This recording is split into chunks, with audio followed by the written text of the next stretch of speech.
हाय।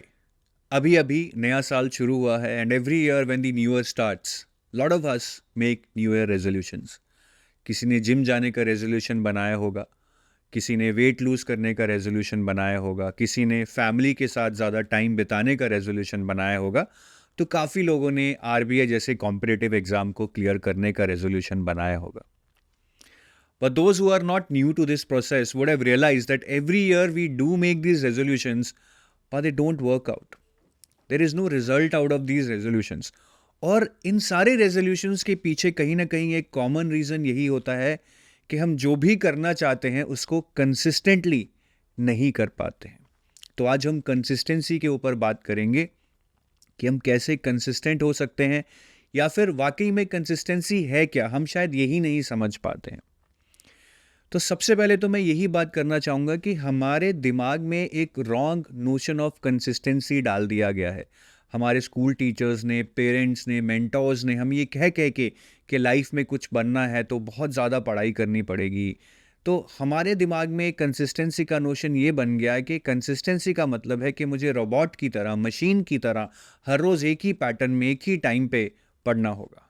तो अगर मैं 4 घंटे पढ़ना चाहता हूँ, 5 से 9 पढ़ना चाहता हूँ, तो हर रोज़ मुझे 5 से 9 4 घंटे पढ़ना ही होगा। यही कंसिस्टेंसी है? नहीं। बट कंसिस्टेंसी का मतलब ये नहीं है। अगर 4 की जगह 2 घंटे भी पढ़ते हैं, वो भी कंसिस्टेंसी है। अगर आप मंडे को 1 घंटा, ट्यूसडे को 2 घंटे, वेडनेसडे को 1 घंटा, थर्सडे को 2 घंटे, इस तरह से ऑल्टरनेट डे मैनेज करते हैं, ये भी कंसिस्टेंसी है। तो कंसिस्टेंसी को लेकर ओवर स्ट्रेस मत होइए। जो भी आप आराम से कर सकते हैं, लंबे समय तक कर सकते हैं, उसी शेड्यूल को अपनाइए, और वो ही मेरे हिसाब से कंसिस्टेंसी है। हाँ, कभी कभी बीच में गैप्स भी आएंगे, एक दिन का ब्रेक भी लेना होगा, लीजिए, कोई दिक्कत नहीं है। बट 2 दिन से ज़्यादा गैप नहीं होना चाहिए, क्योंकि जब 2 दिन से ज़्यादा गैप हो जाता है तब एक मोशन, एक रूटीन बिगड़ जाता है, और जिसके कारण फिर हमें शायद स्क्रैच से स्टार्ट करना पड़ता है। तो रॉन्ग नोशन ऑफ कंसिस्टेंसी, ये आप नोट कीजिए।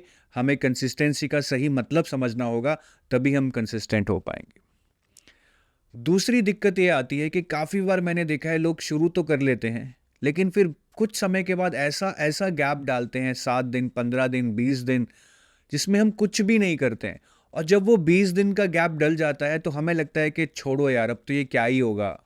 बिल्कुल ही हम उसको मतलब हाथ खड़े कर देते हैं और उसको छोड़ देते हैं। तो इसके लिए I would suggest you 2 minute or a 2 second rule. 2 second is a metaphor. I would say it as a 2 minute rule. That consistency is always just 2 minutes away. आपको क्या करना है? जब भी आपका मन करे कि मुझे पढ़ना नहीं है, जब भी आपका मन करे कि आज डीमोटिवेटेड फील हो रहा है, आप सिर्फ अपनी किताब या जो भी आप करना चाहते हैं उसको आप 2 मिनट के लिए उठाइए, 2 मिनट पढ़िए। उसके बाद अगर आप बंद करना चाहते हैं, आप बंद कर दीजिए। चांसेस हैं कि आप 2 मिनट के लिए अगर किताब उठाएंगे, एक मोमेंटम बनेगा, शायद आप उसको 2 घंटे के लिए पढ़ लें। चांसेस ये भी हैं कि शायद आप 2 मिनट पढ़कर किताब बंद कर दे, तो आप बोलेंगे सर 2 मिनट किताब पढ़कर क्या ही फ़ायदा होगा। बिल्कुल सही, फ़ायदा नहीं होगा, बट कहीं ना कहीं जो एक हैबिट आप इनकलकेट कर रहे हैं, that habit of showing up daily, no matter how busy you are, how tired you are, how demotivated you are, but you are showing up daily, that habit is something which is very rare. You are making a promise to yourself that no matter what, I remember my goal, I'll keep moving towards my goal. ऐसा करने से शायद 1 हफ्ता, 2 हफ्ता आप 2 2 minute किताब पढ़कर बंद करते रहेंगे, लेकिन ultimately it will start giving you productivity and you will C a lot of improvement in side you, कि जब आपका मन नहीं करता है, आप शुरू कर लेते हैं, तो काफ़ी बार आप उस टास्क को करते चले जाते हैं। तो इस 2 मिनट रूल को ज़रूर अपनाइए, it will show you lot of positive results. और मैं एक चीज़ बताना चाहूँगा जो मुझे हमारे एक स्टूडेंट ने बताई थी, मुझे काफ़ी अच्छी लगी, कि आप एंड में जितना भी कंसिस्टेंट होने की प्लानिंग कर लीजिए, 2 मिनट रूल लगा लीजिए, but ultimately there would be times when you will fall short of your targets. आपने कोई शेड्यूल बनाया, कोई टारगेट सेट किए, बट आप उसको अचीव नहीं कर पा रहे हैं, आप उससे पीछे रह गए हैं।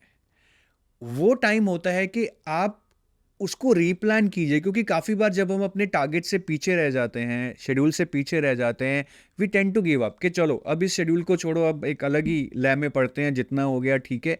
वो जो एक कैजुअलनेस कभी कभी क्रीप हो जाती है ना, बिकॉज हम शायद अपने टारगेट्स मीट नहीं कर पा रहे हैं, उससे गिल्ट फीलिंग आती है और हम बहुत कैजुअल हो जाते हैं। वो नहीं करना है। हम अपने टारगेट से पीछे हैं, कोई बात नहीं। मैंने 1 महीने में करना था, मुझे 40 दिन लग गए, but then replan, because when you replan it will give you new targets, it will give you new focus, it will give you new motivation instead of just saying कि ठीक है यार अब टाइम टेबल तो भाड़ में गया, मुझे जैसे जिस स्पीड से होता है मैं उस स्पीड से करूंगा। Because if you start doing with that attitude, आएगी, लेजीनेस आएगी, और कोई टारगेट्स नहीं होंगे तो कोई अकाउंटेबिलिटी नहीं रहेगी। तो ऑलवेज लर्न टू रीप्लान। जितना भी कंसिस्टेंट हो जाओ, टारगेट्स हमेशा मिस होंगे, बट उनको लाइन पे लाने के लिए रीप्लानिंग बहुत ज़रूरी है। और लास्ट में मैं कंसिस्टेंसी के लिए एक ही चीज़ कहूँगा, बहुत लोग, बहुत स्टूडेंट्स कभी कभार एक आधी चीज़ से बहुत डरते हैं कि मेरा ये वीक है, क्वांट वीक है, मेरी आंसर राइटिंग वीक है, मैं कैसे करूँगा। उसको लेकर हम बहुत ज़्यादा सोचते रहते हैं rather than taking any action. और उस प्रॉब्लम का सलूशन भी कंसिस्टेंसी में ही है। मैं आपको एक चीज़ बताता हूँ, आप एक 30:30 चैलेंज लीजिए, मतलब 30 डेज, उन 30 डेज में 30 minutes daily you start doing that thing जिससे आपको बहुत डर लगता है। सपोज कीजिए आपको आंसर राइटिंग से बहुत डर लगता है। For 30 days 30 minutes a day you start practicing answer writing and consciously prioritize this task. अब 30 डेज में ये टास्क आप नहीं छोड़ोगे, भले ही और टास्क आप छोड़ दो, ये टास्क आप कॉन्शियसली प्रायोरिटाइज करोगे कि मुझे 30 मिनट्स आंसर राइटिंग करनी है। And track it with a calendar, एक कैलेंडर लगा लो, उस पर टिक लगाओ अगर उस 30 डेज में आपने जिस दिन किया है, क्योंकि जो टिक लगाओगे ना उससे अलग ही मोटिवेशन आएगी, और जब क्रॉस लगेगा गिल्ट फीलिंग आएगी जिससे आप नेक्स्ट डे मिस नहीं करोगे। तो 30 days 30 minutes, do that thing of which you are fearful of. Now 30 days might seem a very long time to pursue on something which you don't like और जिससे आपको डर लगता है, but at the same time 30 minutes a day is a short enough time to keep you going and meet your goal, that is to improve in that thing. And if you see 30 minutes a day for 30 days, that is around 900 minutes. That's a lot of accumulated time. अगर 900 minutes मतलब 15 घंटे अगर आप किसी चीज़ पे लगा रहे हैं धीरे धीरे, you will surely make improvement in that and you will not realise कि आपने बहुत एफर्ट लगाया, because effort would be paced out over the number of days. तो ये चीज़ें आप कुछ करके देखिए। I know consistency has never been easy, यहाँ बैठकर बोलना बहुत आसान है। I myself have faced a lot of problems in being consistent in lot of things. जैसे मैं अपने आप से लास्ट ईयर प्रॉमिस किया था कि मैं स्क्वॉश खेलने जाऊंगा 3 days अ वीक, बट मैं पूरे साल में भी 3 दिन नहीं खेलने गया। तो ऐसी चीज़ें होती हैं, लेकिन इसका मतलब ये नहीं है कि हम ये समझ लें कि ये मेरे में है ही नहीं कि मैं कंसिस्टेंट रह सकता हूँ। हम सब कंसिस्टेंट रह सकते हैं।